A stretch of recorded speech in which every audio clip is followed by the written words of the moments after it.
Jatin welcomes you all to our YouTube channel A to Z Soft Tech. Here you will get educational videos related to NCERT subjects and technical subjects based on computer science. If you find our videos helpful to you, please like and share the videos, do subscribe the channel and hit the bell icon to get updates about new videos. To get more clarity on the topic, watch the video till the end. Please feel free to post your queries in the comment section just below the video. You can reach to us using our email, WhatsApp and Telegram channel. The link is provided in the description box below the video. You can find our video using hashtag Zatinsir, hashtag A to Z Softtech. Now, let's start with the topic.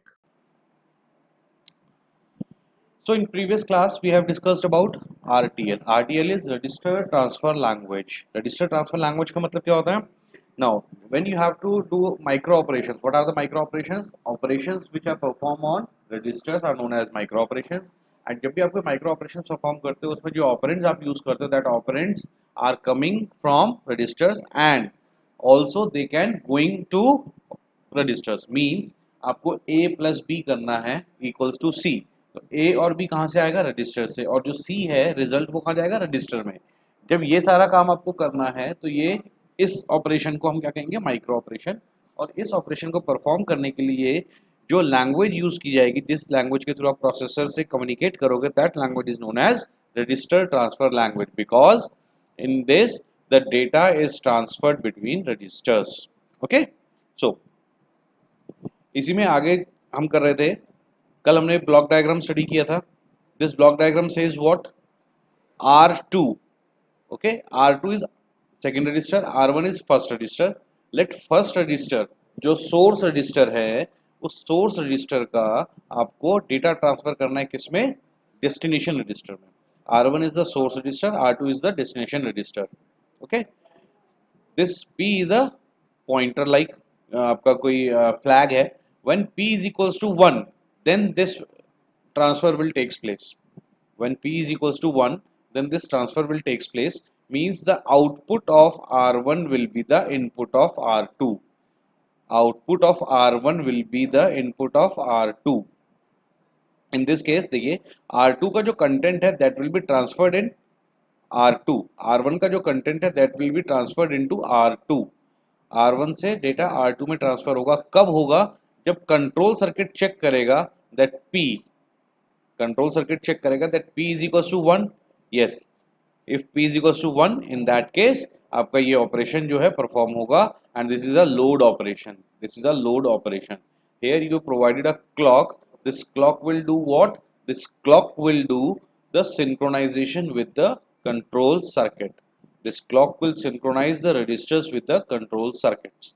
Okay, इसका timing diagram भी हमने कल discuss किया था. Now what is the timing diagram? This timing diagram shows how and when the execution will takes place. That this clock pulse is starting from here, one pulse.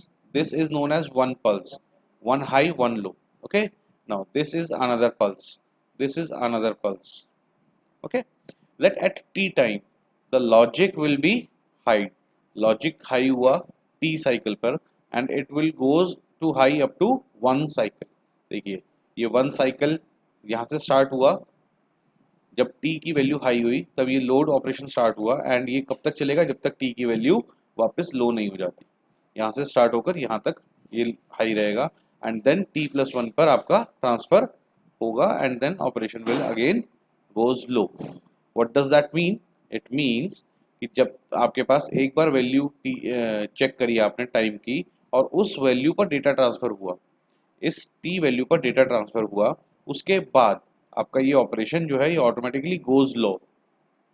लो जाने का मतलब क्या है? ऑपरेशन ऑटोमेटिकली टर्मिनेट हो गया. It will execute only for 1 clock cycle. अगर ये 1 clock cycle पर लो नहीं होगा, इट मीन्स एक बार यहाँ शुरू हुआ एंड ये प्रोसेस कंटिन्यूसली चलता ही जा रहा है. अगर ये लाइन इस तरह से होती, इट मीन्स ये प्रोसेस कंटिन्यूसली चलता ही जा रहा है. Now this shows what? Process पहले ऑफ था, उसके बाद स्टार्ट हुआ, एग्जीक्यूट हुआ and then process again goes low. Okay, now this is the theory. Register R2 a load input that is activated by control variable P. Okay जैसे control variable P होगा उससे आपकी ये जो लोड इनपुट है ये trigger होगा. Control variable is synchronized with same clock as applied to register. Control variable यानी कि P जिस वेरिएबल के ऊपर ऑपरेशन डिपेंड करता है उसी वेरिएबल के ऊपर आपका ये ऑपरेशन भी काम करेगा. कंट्रोल वेरिएबल के ऊपर ये ऑपरेशन काम करेगा. अगर कंट्रोल वेरिएबल हाई है तो आपका प्रोसेस एग्जीक्यूट होगा. And to achieve this synchronization a common clock it's need to be applied. Okay clock is just a signal. जब दोनों के पास सिग्नल होगा तभी ऑपरेशन परफॉर्म होगा. Okay and what I told you about t+1 is mentioned over here. Just listen carefully. Here P is activated in control section by rising edge of a clock pulse at time t. Next positive transmission of clock at time t+1 finds the load input active and data input of R2 are then loaded into registers in parallel. Okay means t time t पर आपने check किया अगले positive pulse t+1 पर load happen होगा and जो R2 का register में जो कंटेंट होगा वो लोड किया जाएगा. P may go back to zero. P may go back to zero at time t1. हो सकता है टाइम t1 पे एक क्लॉक साइकिल के बाद P की वैल्यू जो है जीरो हो जाए. अगर P की वैल्यू जीरो नहीं होगी तो transfer will occur with each and every clock pulse while P remains active. जब तक P एक्टिव रहेगा तब तक हर पल्स पर डेटा ट्रांसफर होता रहेगा. जब तक P की वैल्यू 1 रहेगी तब तक डेटा ट्रांसफर होता रहेगा. It is like a loop. If P is equals to 1 then do this. तो जब तक P की वैल्यू 1 रहेगी तब तक वो काम होता रहेगा. जब P की वैल्यू 1 से हट जाएगी तो वो काम ऑटोमेटिकली टर्मिनेट हो जाएगा. वो टास्क ऑटोमेटिकली टर्मिनेट हो जाएगा. Clock is not included as variable in the register transfer statements. Clock कोई वेरिएबल कोई इनपुट कोई डेटा स्टोरेज के लिए यूज नहीं की जाती किसी भी रजिस्टर ट्रांसफर में. Okay now there are some basic symbols for register transfer. There are some basic symbols in register transfer. कौन कौन से सिंबल्स होते हैं देखिए. Letters and numerals like MAR R1 R2 इन सबको हम रजिस्टर से डिनोट कराते हैं. ये सब किस लिए यूज होते हैं रजिस्टर्स के लिए. कोई भी लेटर या न्यूमरल्स यूज करोगे आप तो वो किसके लिए यूज होगा just to denote the register. R1 R2 PC IR कुछ भी लिखोगे आप कोई भी लेटर लिखोगे. अगर आप ब्रैकेट पैरेंथेसिस वाला ब्रैकेट लगाते हो जो मैथ्स में लगाते हैं ना parenthesis bracket that denotes the part of the register. That denotes the part of the register. For example, R207 means R2 register की 0 से 7 बिट तक. R2 का L it's R2 lower bits. मैंने आपको प्रीवियस जो है लेक्चर्स में बताया हुआ है दैट किसी रजिस्टर को आप लोअर बिट्स और अपर बिट्स में हायर ऑर्डर बिट्स में कन्वर्ट कर सकते हो. जो आपका राइट पार्ट होगा that is lower one and the left part is your higher one. Okay so R2 bracket L का मतलब क्या होगा R2 रजिस्टर की लोअर ऑर्डर बिट्स जो होंगी that are known as R2L. Okay अगर आपको किसी रजिस्टर की कुछ स्पेसिफाइड बिट्स बतानी है तो आप पैरेंथेसिस यूज करके बता सकते हो. Now next is arrow. जो एरो सिंबल है this arrow symbol is used to denote the transfer of information. This arrow symbol is used to denote the transfer of information. For example, in this line, you are seeing what the contents of R1 are being transferred to R2. Means R1 के जो contents हैं वो R2 में transfer होंगे. By this means, you can say that the operand which is situated in R1 will be in R2 right now. The content of R1 will not be vanished. Content जो R1 में है वो भी रहेगा और R2 में एक नई कॉपी क्रिएट हो जाएगी. Okay arrow denotes what data transfer. Comma next is comma. Comma separates two different micro operations. Means अगर आपको दो स्टेटमेंट्स लिखनी है अगर हम C लैंग्वेज की बात करते हैं या जावा लैंग्वेज की बात करते हैं तो एक इंस्ट्रक्शन लिखने के बाद लास्ट में सेमीकोलन लगाते हैं. That semicolon will do what separate the next line. Semicolon के बाद आप दूसरी लाइन लिख सकते हो उसी के आगे कोई प्रॉब्लम नहीं होगी. बट सेमीकोलन क्या बताता है आपको एंड ऑफ द स्टेटमेंट. यहाँ पर आपका जो स्टेटमेंट एंड है वो कौन बता रहा है कॉमा. लाइक आपने एक स्टेटमेंट लिखी उसके आगे अगर आप दूसरी स्टेटमेंट लिखना चाहते हो तो आप कॉमा लगाओगे. अगर आप उसके आगे स्टेटमेंट नहीं लिखना चाहते नेक्स्ट लाइन में लिखना चाहते हो तो आपको कॉमा लगाने की जरूरत नहीं है. कॉमा जस्ट सेपरेट करेगा. कॉमा का जो बेसिक फंक्शन होता है is separation only. Okay, in punctuation में भी जो है comma is use to separate, और यहाँ पर भी वही सेम काम है सेपरेशन का। For example, now see this, t colon r2 r1 comma r2 r1. Now in this, at t, if t is true, like t is high, t is 1, okay, तो r2 के content r1 में जाएंगे और r1 के content r2 में या rz में जो भी लिखा है उसमें ट्रांसफर हो सकता है। It denotes an operation that exchanges contents of two registers during one common clock pulse provided at t is equals to 1। Okay, ये ऑपरेशन क्या बता रहा है, when t is equals to 1 एक कॉमन क्लॉक होगा तो इनके जो कंटेंट्स हैं वो एक्सचेंज होंगे r2 से r1 में और r1 से r2 पे, दोनों एक ही लाइन में लिखे गए हैं। इसका मतलब it is this operation is performing what, swapping. This operation is performing what, swapping. Okay, now next is बस एंड मेमोरी ट्रांसफर्स। बस एंड मेमोरी ट्रांसफर्स, जो भी डेटा आप रीड करेंगे वो बस से ही ट्रांसफर होगा और मेमोरी से ही आएगा, वो बस से ट्रेवल होगा और मेमोरी से आएगा। Now, अब ये काम कैसे करेगा उसको समझिए जरा। Numbers of wires will be excessive if separate lines are used. Number of wires, बस मैंने आपको बताया था, it is just a wire that is used to take the input from one place to another place. Okay, बस क्या है, एक wire है जो इलेक्ट्रिकल सिग्नल की फॉर्म में डेटा को ट्रेवल कराती है, एंड जितनी ज़्यादा वायर्स आप यूज़ करोगे उतना ही ज़्यादा आप जो है डेटा एक प्लेस से दूसरी जगह तक ले जा सकते हो। ओके, तो देखिए क्या लिखा है, numbers of wires will be excessive if separate lines are used। अगर आप एड्रेस के लिए अलग, डेटा के लिए अलग और जो है कंट्रोल के लिए अलग अलग अलग काम कर रहे हो तो नंबर ऑफ वायर्स भी बढ़ जाएंगी। ओके, और जितनी ज़्यादा वायर्स बढ़ेंगी उतनी ही ज़्यादा कॉम्प्लेक्सिटी बढ़ जाएगी between the registers and other registers in the system। registers are what, a memory location। Let एक मेमोरी लोकेशन से दूसरे मेमोरी लोकेशन के बीच में आपको डेटा लेके जाना है, आपके पास बहुत सारी वायर्स हैं उस डेटा को ले जाने के लिए। नो डाउट जितनी ज़्यादा वायर्स होंगी उतना ज़्यादा डेटा ट्रेवल करा सकते हैं, उतनी स्पीड से डेटा ट्रेवल करा सकते हैं, बट उतनी ही कॉम्प्लेक्सिटी आपके सिस्टम की बढ़ जाएगी। सो इस प्रॉब्लम को ओवरकम करने के लिए हम क्या यूज़ करते हैं, विल यूज़ कॉमन बस आर्किटेक्चर। ओके, कॉमन बस क्या होती है, it is a more efficient way of transferring the information between registers। okay, multiple registers, let you have multiple registers अब मतलब आपके पास बहुत सारे registers हैं, उनके बीच में आपको communication, data transfer, ये सारा काम करना है। okay, in that case what you will do, एक कॉमन बस आपने यूज़ की, अगर एक बारी में एक रजिस्टर से दूसरे रजिस्टर में डेटा जा रहा है तो बाकी रजिस्टर्स कोई काम नहीं करेंगे, या जो रजिस्टर्स के साथ बस कनेक्टेड होगी वो बस भी खाली रहेगी, वो भी कोई काम नहीं करेगी। सो इन दिस केस एक कॉमन बस लिया जो सभी रजिस्टर के साथ कनेक्ट कर दिया। Late R1 R2 R3 R4 चार रजिस्टर्स हैं, R1 से डाटा R4 में जा रहा है, तो R3 और R2 तो कुछ नहीं कर रहा। ओके, R3 और R2 कुछ नहीं कर रहा। एट दैट टाइम आप एक कॉमन बस जो चारों के साथ आपने कनेक्ट किया है उसको यूज कर सकते हो। फिर नेक्स्ट साइकिल में जब R2 से R3 में डेटा जाएगा तब R1 R4 कुछ नहीं करेगा। ओके, सो कॉमन बस से आप उसकी कॉम्प्लेक्सिटी को थोड़ा सा रिड्यूस कर सकते हो।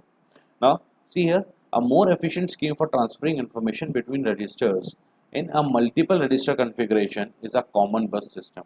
अगर आपके पास मल्टीपल रजिस्टर कॉन्फ़िगरेशन है और आप एक एफिशिएंट वे देखना चाहते हो तो वो क्या होगा, common bus system. It consist set of common lines, one for each bit of register. आपके पास चार चार बिट के चार रजिस्टर हैं, ध्यान से समझिए। चार चार, इसका एग्जांपल लेके मैं आपको समझाऊंगा कैसे बनता है, इसका पूरा आर्किटेक्चर समझाऊंगा मैं भी आपको। लेट आपके पास चार चार बिट के चार रजिस्टर हैं, तो आपने जो नंबर ऑफ वायर्स ली हैं वो नंबर ऑफ वायर्स किस चीज़ पर डिपेंड करती हैं, number of bits in each resistor. So each line is connected with the number of bits in each resistor. Okay, and उस लाइंस के थ्रू, उस बस के थ्रू, उस वायर के थ्रू क्या होगा, बाइनरी इंफॉर्मेशन ट्रांसफर की जाएगी one at a time. Means एक बारी में एक रजिस्टर की वैल्यू ट्रांसफर होगी, चार रजिस्टर, 6 रजिस्टर, 15 रजिस्टर, और n नंबर ऑफ रजिस्टर अगर आपके पास हैं और वो सारे के सारे आपने कॉमन बस से लगाया है, तो आपको ध्यान ही रखना पड़ेगा कि एक बारी में एक रजिस्टर का डेटा ट्रांसफर होगा। ओके, कॉमन बस का फायदा क्या है? कॉम्प्लेक्सिटी रिड्यूस हो रही है। कॉमन बस का नुकसान क्या है कि आप one at a time transfer करवा सकते हो, एक से ज़्यादा ट्रांसफर एक बारी में नहीं करा सकते। ओके, समझ आ रहा है? Next is control signal determines which register is selected. Control signal is determine which register is selected by the bus during the each particular register transfer. Now it is like एक situation imagine करते हैं। A common teacher is teaching 10 students, there are 10 students sitting in a class. एक common teacher है, वो उन 10 बच्चों को पढ़ा रहा है। ओके, जो डेटा ट्रांसफर हो रहा है from that teacher to student, वो वन एट अ टाइम हो रहा है, सिर्फ एक बार में टीचर बोल रहा है। इन द सेम केस अगर टीचर स्टूडेंट सब एक साथ बोलना शुरू कर देंगे, जो डेटा ट्रांसफर हो रहा है क्या वो सक्सेसफुली हो पाएगा? नहीं, नॉइस क्रिएट होगी, कोई सक्सेसफुल डेटा ट्रांसफर नहीं हो पाएगा। नाउ अनदर एग्जांपल इसी में देखते हैं, उसमें क्या है, कब कौन बोलेगा। लेट 10 बच्चे एक साथ बोलना चाहते हैं, क्वेश्चन पूछा गया है, उस क्वेश्चन का आंसर सबको आता है एंड सब जो है आंसर देना चाहते हैं। Now it will depend on the control logic, और you can say that it will depend on the teacher, that teacher किसको परमिट करेगा आंसर करने के लिए। जिसको टीचर परमिट करेगा आंसर करने के लिए वही स्टूडेंट केवल आंसर करेगा, बाकी rest of the students wait करेंगे। ओके, उससे क्या होगा, एक का डेटा ट्रांसफर हो जाएगा, एक अपनी बात बोल देगा, फिर दूसरा बोलेगा, फिर तीसरा बोलेगा, फिर चौथा बोलेगा। इसमें क्या हो रहा है, एक कॉमन कनेक्शन है जिसके थ्रू वो बोल पा रहे हैं। ओके, बट ये है कॉमन बस। अगर 10 स्टूडेंट हैं, उन 10 के अलग अलग टीचर हैं और अलग अलग टाइम पर अलग अलग जगह पर क्लास हो रही है, तब तो कोई प्रॉब्लम ही नहीं है, सब अपनी इंडिविजुअल कम्युनिकेशन कर सकते हैं। बट एक कॉमन कम्युनिकेशन के बीच में क्या प्रॉब्लम आएगी कि उनका जो डेटा है वो एक दूसरे के साथ जो है इंटरलिंक्ड होगा या एक दूसरे के साथ कोलैप्स करेगा और वहाँ पर इंफॉर्मेशन लॉस होगी। सो कॉमन बस क्या बताती है, कॉमन बस बताती है कि एक बारी में एक का डेटा ट्रांसफर होगा, और किसका डेटा ट्रांसफर होगा ये डिपेंड किस पर करेगा, कंट्रोल सिग्नल पे। कंट्रोल सिग्नल जिसको अलाउ करेगा सिर्फ उसी का डेटा ट्रांसफर होगा। तो next is common bus system using mux. Mux are the multiplexers, multiplexers को मक्स बोलते हैं, MUX। डी मल्टीप्लेक्सर्स को डी मक्स बोलते हैं, DEMUX। Okay, so common bus system किस तरीके से बनता है मल्टीप्लेक्सर्स को यूज करके, ओके वो मैं भी आपको बताता हूँ। मल्टीप्लेक्सर्स की एक प्रॉपर्टी होती है, पहले मल्टीप्लेक्सर्स के बारे में देखिए थोड़ा सा। मल्टीप्लेक्सर्स क्या होते हैं, मल्टीपल इनपुट्स उनको दी जाती है और वो कोई एक आउटपुट सिग्नल प्रोवाइड करते हैं। फॉर एग्जांपल आपके पास चार हैं, चार इनपुट्स हैं आपके पास, और आपको हर एक इनपुट के कॉरस्पॉन्डिंगली अलग आउटपुट चाहिए, तो आप 4:1 मल्टीप्लेक्सर यूज करोगे। 4:1, 4x1 भी बोल सकते हैं उसको, 4x1, 4/1। ये मल्टीप्लेक्सर जो मल्टीपल इनपुट्स को एक सिंगल आउटपुट में कन्वर्ट करता है, that is known as multiplexers. Now we'll see the diagram of common bus. Now we'll see the diagram of common bus. Okay, now this diagram is of 4 bit common bus. Okay, this diagram is of 4-bit common bus. Why we use 4-bit common bus? Because here we are also using 4 registers and each register is of 4-bit. ध्यान से समझिएगा, each resistor is of 4 bit. तो उसके लिए हमारे को 4 bit का एक रजिस्टर है और हमें एक बारी में एक ही रजिस्टर से डेटा ले रहे हैं। ओके, सो हम क्या करेंगे, 4 बिट की ही कॉमन बस यूज करेंगे। वो 4 बिट की कॉमन बस क्या करेगी, हर एक रजिस्टर के साथ कनेक्टेड होगी और हर एक रजिस्टर के साथ कनेक्ट होने के बाद एक बारी में किसी एक रजिस्टर का डेटा वो आपको प्रोवाइड कराती रहेगी। ओके, काम कैसे करेगा ये देखिए। Let you have 4 registers, register A, register B, register C, register D. It is like 4 अलग अलग सब्जेक्ट्स के 4 अलग अलग रजिस्टर्स हैं आपके पास, हर एक रजिस्टर में कुछ नंबर ऑफ पेजेस हैं आपके पास। Okay, register A is a 4 bit, it is starting from A0 से A3 तक जाएगा ये। ओके, A0, 1, 2 और A3 जो है वो यहाँ कनेक्ट कर दिया आपने। Similarly register B is from B0, B1, B2, B3. B3 is connected here. C, register C में C0, C1, C2, C3. C3 is connected with this pin. D, register D में भी चार हैं, D0, D1, D2 and D3. D3 is connected over here. And this is what? This is a 4:1 multiplexer. This is what? This is a 4:1 multiplexers. Means चार inputs होंगी, उन चार inputs के correspondingly एक आउटपुट होगी. This is the output. Okay, चार input हैं, इन चार इनपुट के correspondingly one output signal is there. Okay, now which input is to be selected and provided as an output? Which input is to be selected and provided as output is depends on the select lines. Is depends on the select lines S0, S1. These two are the select lines. Select lines of multiplexers. Select lines of multiplexers S0, S1.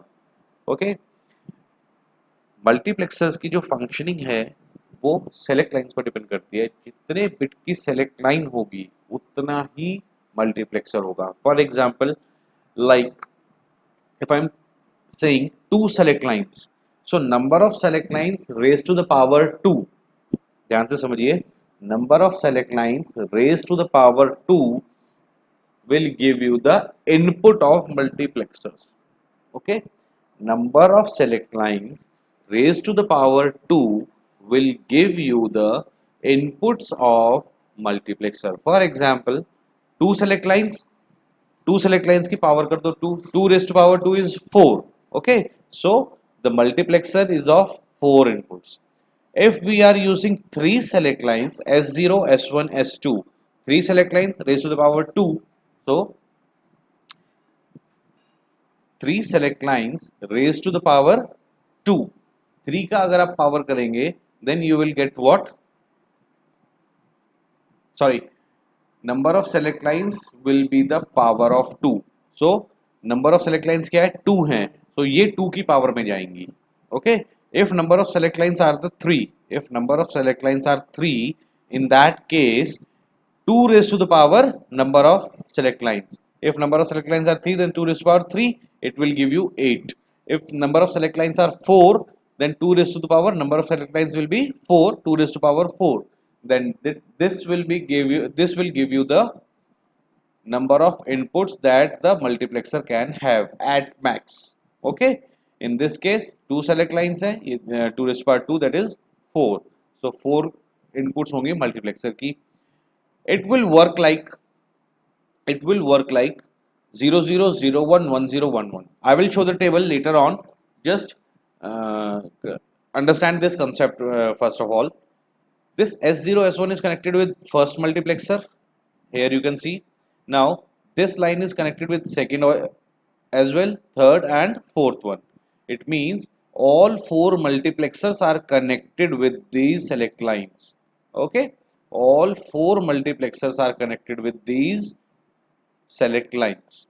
Now in this case, registers A, B, C, D and the bit of highest order bit. Highest order means the leftmost bit, A3, B3, C3 and D3 is connected with this multiplexer.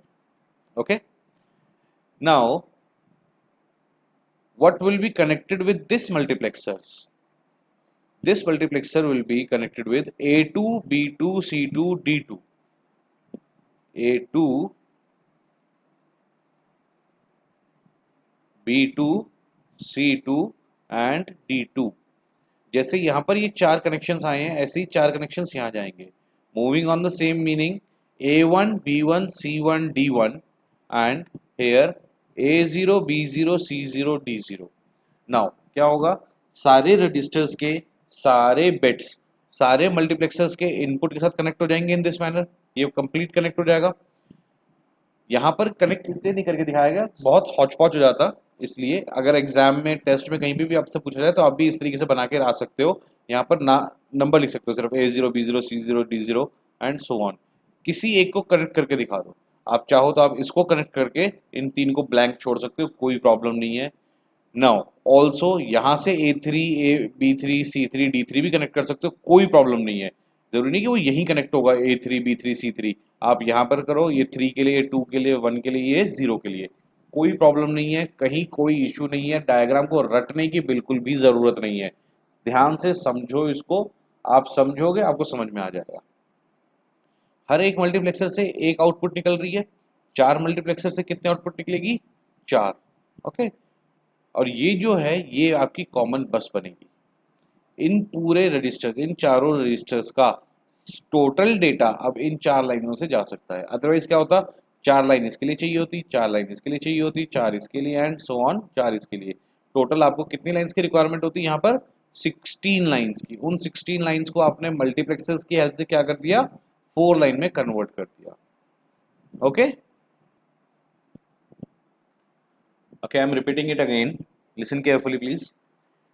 This is the diagram which shows you common bus architecture of 4 bit. Okay, इसको आप 8 bit में, 16 bit में, 64 bit में convert कर सकते हैं, कोई problem नहीं है। ध्यान से समझिए, जितने बिट का आपको स्ट्रक्चर लेना है उतने बिट का मल्टीप्लेक्सर लेना होगा, बिकॉज नंबर ऑफ इनपुट्स उतनी हो जाएंगी और उतने ही रजिस्टर्स हो जाएंगे।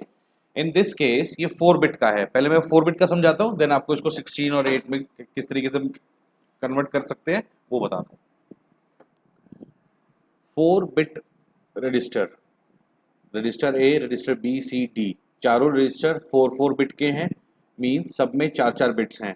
ये A0 1 2 3, B0 1 2 3, C0 1 2 3 and D0 1 2 3, ये 4 बिट हैं।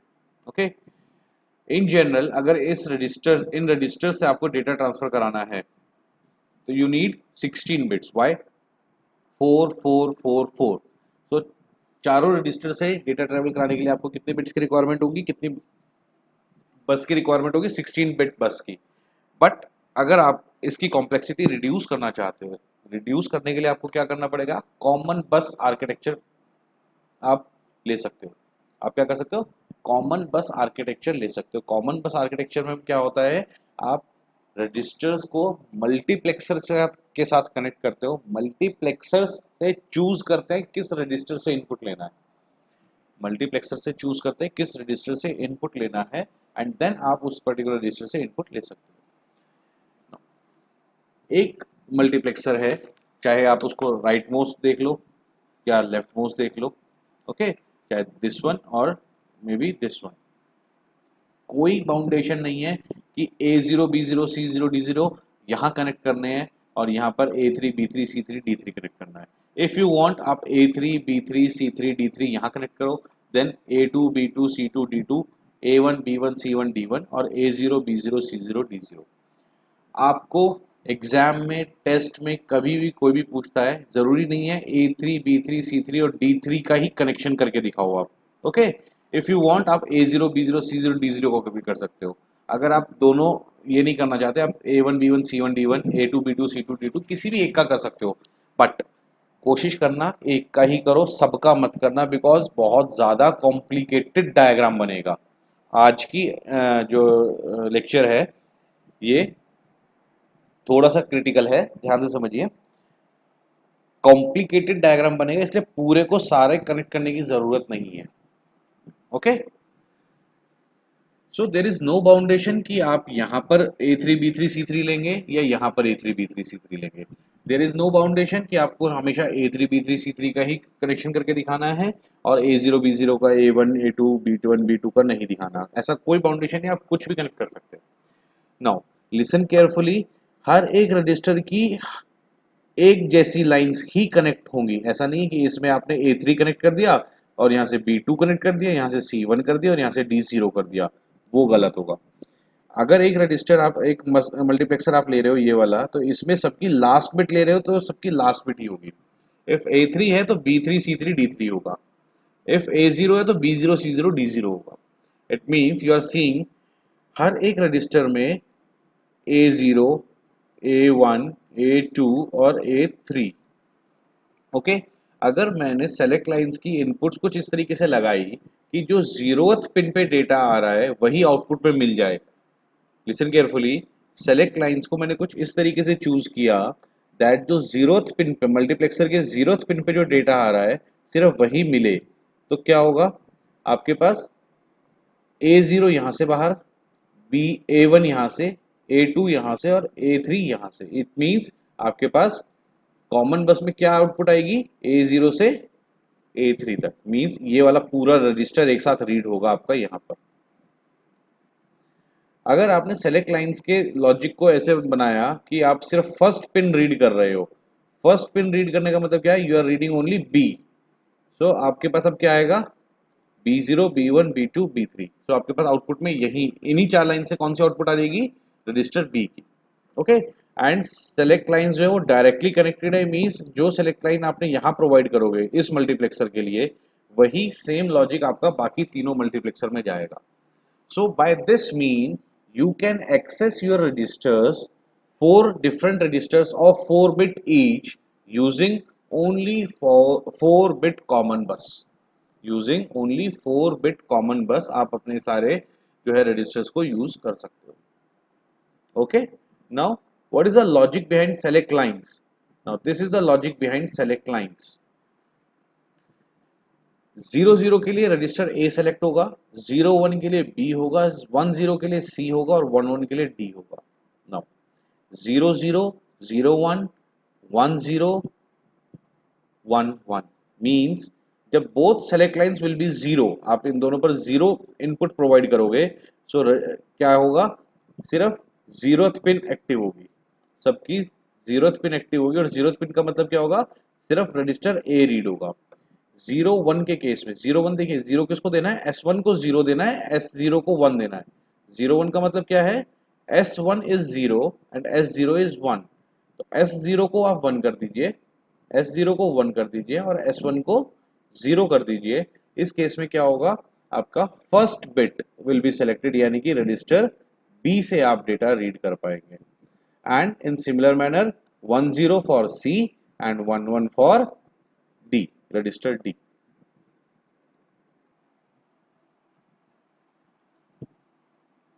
Your next is memory transfer. अभी हमने बस ट्रांसफर किया था, अब मेमोरी ट्रांसफर करेंगे। मेमोरी ट्रांसफर क्या होता है, this will be the last topic for today. Memory transfer, memory transfer में 2 ऑपरेशन हो सकते हैं, read and right. Read and right, read means transfer of information from one memory location to another memory location and access it as a read operation. Means एक memory location से आप कोई एक memory word use कर रहे हो, transfer of information from a memory word to outside environment, आप एक लोकेशन से डेटा बाहर लेकर कहीं दूसरी जगह प्रोवाइड कर रहे हो, then it will considered as memory read. Okay, and memory write क्या होगा, transfer of new information to the memory. जब आप मेमोरी से डेटा ले रहे हो तो रीड, और जब आप मेमोरी में डेटा दे रहे हो तो राइट। ओके, मेमोरी में डेटा दे रहे हो तो राइट और मेमोरी से ले रहे हो तो रीड। मेमोरी को हमेशा M से रिप्रेजेंट करेंगे, मेमोरी को हमेशा M से रिप्रेजेंट करेंगे। In case of RTL memory हमेशा M से रिप्रेजेंट की जाएगी। मेमोरी किससे रिप्रेजेंट की जाएगी, M से। It is necessary to specify the address of M, आपको एड्रेस बताना पड़ेगा कहां से आप डेटा ले रहे हो। Okay, it is necessary to specify the address of M when writing the memory transfer operation. जब भी आप मेमोरी से कोई ट्रांसफर कर रहे हो, वेदर इट इज रीड और राइट, तो आपको मेमोरी लोकेशन एड्रेस मेंशन करना पड़ेगा। And this will be done by encoding the address in square brackets. Memory का जो एड्रेस है वो स्क्वायर ब्रैकेट्स में लिखा जाएगा, लाइक दिस। देखिए, M means memory, square brackets में आपने लिखा AR मीन्स AR के अंदर जो वैल्यू है that is the address, and वहां से आप उस एड्रेस से की मेमोरी से आप डेटा उठा सकते हो। ओके, मेमोरी रीड कैसे होता है, ध्यान से देखिए इसको। How memory read takes place, memory read occurs when memory unit receives the address from a register. when memory unit receives the address from a register called address register। okay, memory unit का जो address है वो कहाँ लिखा होगा, एक address register में। और एड्रेस रजिस्टर को क्या बोलते हैं हम, AR, एड्रेस रजिस्टर। एक रजिस्टर जिसमें एड्रेस होता है that is AR, address register. और वहां से आप डेटा फेच करोगे। Data are transferred to another register data is transferred to another register. That register is known as data register, represented by DR. Okay, and this operation will occur execute like this. Memory location of AR के अंदर late आपके पास 200 लिखा है. सो memory location 200 memory location पर जो भी content लिखा है वो उठाओ और कहाँ डाल दो, DR में. Now this will what, a read operation. Memory एक अलग से ब्लॉक है, एड्रेस रजिस्टर एक अलग है. एड्रेस रजिस्टर के अंदर आपने 200 लिख दिया, it is like an index. Okay, index page के ऊपर 200 लिखा हुआ है. आप क्या करोगे, डायरेक्टली बुक के पेज नंबर 200 पे चले जाओगे. तो यहाँ पर क्या होगा, AR में क्या है, एक एड्रेस है, आप डायरेक्टली उस लोकेशन पर चले जाओगे. That location will be represented by this complete term M of AR. जो बुक का पेज नंबर 200 है वो क्या है, वो कैसे रिप्रेजेंट हो रहा है, M of 200. Okay, so memory location of that 200 will be transferred to DR, that is data register. So data register में क्या होगा, अब उस बुक के पेज के ऊपर जो कंटेंट लिखा हुआ है वो सारा का सारा आपने कॉपी पे लिख लिया या आपने किसी दूसरे पेपर पे लिख लिया. Then that will be a reading operation. आपने उसको रीड कर लिया, आपने एक बार पढ़ लिया तो वो कहाँ आ गया, डेटा रजिस्टर के अंदर आ गया. नाउ जो डेटा डेटा रजिस्टर के अंदर है दैट कैन बी मैनिपुलेटेड. अब आप उसके ऊपर कोई ऑपरेशन परफॉर्म करना चाहो तो बहुत इजीली कर सकते. Okay, in the similar manner memory write operation will occurs. Memory write operation में क्या होगा, it will do what, the transfer of contents of data register to memory. पहले memory to data register, अब data register to memory. So पहले क्या होगा, content कहाँ होगा, data register में या किसी भी register में. Okay, and that will be transferred to memory. Okay, and that location will be again given by your address register only. Okay, that location will also be given by the address register only. Means अगर आप memory से लेकर register में डाल रहे हो तो read, register से लेकर मेमोरी में डाल रहे हो तो right. Okay, Well, this is all for today. Thank you very much for your patience listening. Please feel free to ask for queries. You can find our contact information in the description box just below the video. Thank you once again. Have a nice day. Thank you.